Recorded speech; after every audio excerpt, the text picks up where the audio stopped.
Ketika pagi datang, semua imam kepala dan para tua-tua bangsa itu mengambil keputusan bersama mengenai Yesus untuk menghukum mati dia.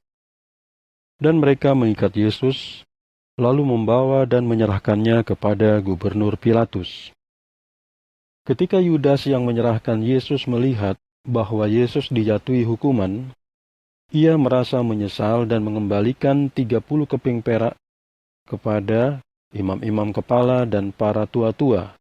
Katanya, "Aku telah berdosa karena menyerahkan darah yang tidak bersalah." Akan tetapi mereka berkata, "Apa urusannya dengan kami? Itu urusanmu." Dan Yudas melemparkan keping-keping perak itu ke dalam bait Allah dan meninggalkannya. Lalu ia pergi dan menggantung dirinya. Akan tetapi, imam-imam kepala mengambil keping-keping perak itu dan berkata, "Tidak dibenarkan untuk menyimpannya dalam perbendaharaan, karena ini adalah harga darah." Maka mereka mengambil keputusan bersama, dan dengan uang itu, mereka membeli tanah tukang periuk sebagai tempat pekuburan untuk orang-orang asing. Itulah sebabnya tanah itu disebut Tanah Darah sampai hari ini. Dengan demikian, genaplah apa yang dikatakan Nabi Yeremia. Kemudian mereka mengambil 30 keping perak. Itulah harga untuk dirinya yang telah ditaksirkan oleh orang-orang Israel. Mereka menggunakannya untuk membeli tanah tukang periuk, seperti yang telah Tuhan perintahkan kepadaku. Sekarang Yesus berdiri di hadapan gubernur, dan gubernur bertanya kepadanya, "Apakah engkau raja orang Yahudi?" Jawab Yesus, "Iya, seperti yang kamu katakan." Akan tetapi, ketika ia dituduh oleh imam-imam kepala dan para tua-tua, ia tidak menjawab apapun. Kemudian Pilatus berkata kepadanya, "Apakah engkau tidak mendengar betapa banyaknya mereka menuduh engkau?" Namun, Yesus tidak menjawab Pilatus, bahkan untuk satu tuduhan pun, sehingga gubernur itu sangat heran. Pada setiap hari raya, gubernur biasa membebaskan bagi orang banyak seorang tahanan yang dikehendaki oleh mereka. Pada waktu itu, mereka mempunyai seorang tahanan yang terkenal, yang disebut Barabas. Jadi ketika orang banyak berkumpul, Pilatus bertanya kepada mereka, "Siapa yang kamu inginkan untuk kubebaskan, Barabas atau Yesus yang disebut Kristus?" Sebab Pilatus tahu bahwa karena iri, mereka telah menyerahkan Yesus kepadanya. Ketika Pilatus sedang duduk di kursi pengadilan, istrinya mengirim pesan kepadanya, "Jangan lakukan apapun terhadap orang benar itu, sebab aku telah menderita banyak hal hari ini dalam mimpi karena dia." Akan tetapi, imam-imam kepala dan para tua-tua meyakinkan orang banyak untuk meminta Barabas dan membunuh Yesus. Gubernur bertanya kepada mereka, "Yang mana dari kedua orang itu yang kamu kehendaki untuk aku bebaskan bagimu?" Dan mereka berkata, "Barabas." Pilatus berkata kepada mereka, "Kalau begitu, apa yang harus kulakukan dengan Yesus yang disebut Kristus?" Mereka semua berkata, "Salibkan dia." Dan Pilatus bertanya, "Mengapa? Dia telah melakukan kejahatan apa?" Akan tetapi mereka berteriak lebih keras lagi, "Salibkan dia." Ketika Pilatus melihat bahwa ia tidak menyelesaikan apapun, malah kerusuhan mulai terjadi. Ia mengambil air dan mencuci tangannya di depan orang banyak itu dan berkata, "Aku tidak bersalah atas darah orang ini. Itu urusanmu sendiri." Dan semua orang itu menjawab, "Darahnya ada atas kami dan anak-anak kami." Kemudian Pilatus membebaskan Barabas bagi mereka, dan setelah mencambuki Yesus, Pilatus menyerahkan dia untuk disalibkan. Kemudian para tentara gubernur membawa Yesus ke markas kediaman gubernur dan mengumpulkan seluruh pasukan Romawi mengelilingi dia. Mereka menanggalkan pakaian Yesus dan memakaikan jubah ungu kepadanya. Dan sesudah menganyam sebuah mahkota berduri bersama-sama, mereka memakaikannya di kepala Yesus, sebatang bulu pada tangan kanannya, dan bersujud di hadapannya, dan mengejek dia. Kata mereka, "Salam, Raja orang Yahudi." Mereka meludahinya, mengambil bulu itu, lalu memukulkannya ke kepalanya. Setelah mereka mengejek dia, mereka melepaskan jubah ungu itu dari Yesus, dan memakaikan kembali pakaiannya sendiri, dan membawanya pergi untuk menyalibkannya.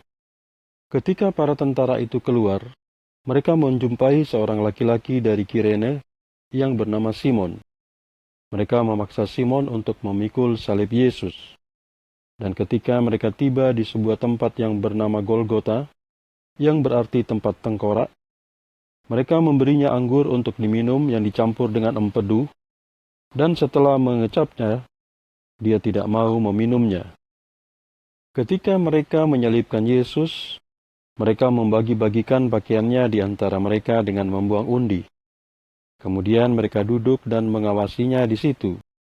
Dan di atas kepalanya, mereka memasang tuduhan terhadapnya. "Inilah Yesus, Raja orang Yahudi."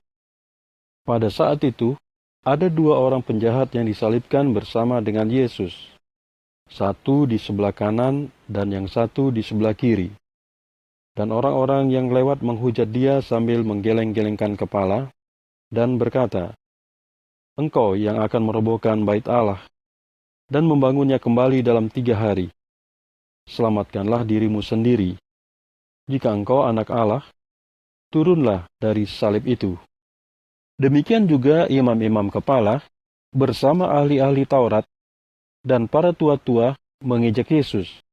Kata mereka, "Ia menyelamatkan orang lain, tetapi ia tidak dapat menyelamatkan dirinya sendiri. Jika ia adalah Raja Israel, biarlah ia turun dari salib itu sekarang, dan kita akan percaya kepadanya. Ia percaya kepada Allah, maka biarlah Allah menyelamatkannya, jika Allah menghendakinya. Karena ia sendiri mengatakan, 'Aku adalah anak Allah.'" Para penjahat yang disalibkan bersama dengan dia juga mengejeknya. Kemudian dari jam ke-6, kegelapan atas seluruh tanah itu, sampai jam ke-9. Kira-kira pada jam ke-9, Yesus berseru dengan suara keras, katanya, "Eli, Eli, lama sabatani," yang artinya, "Allahku, Allahku, mengapa engkau meninggalkan aku?" Dan beberapa dari mereka yang berdiri di sana, ketika mereka mendengar itu, mereka berkata, "Orang ini sedang memanggil Elia." Tiba-tiba satu dari mereka berlari dan mengambil bunga karang, membasahinya dengan anggur asam, dan mengikatkannya pada sebuah buluh, dan memberikannya kepada Yesus untuk diminum. Akan tetapi yang selebihnya berkata, "Mari kita lihat, apakah Elia akan datang untuk menyelamatkannya."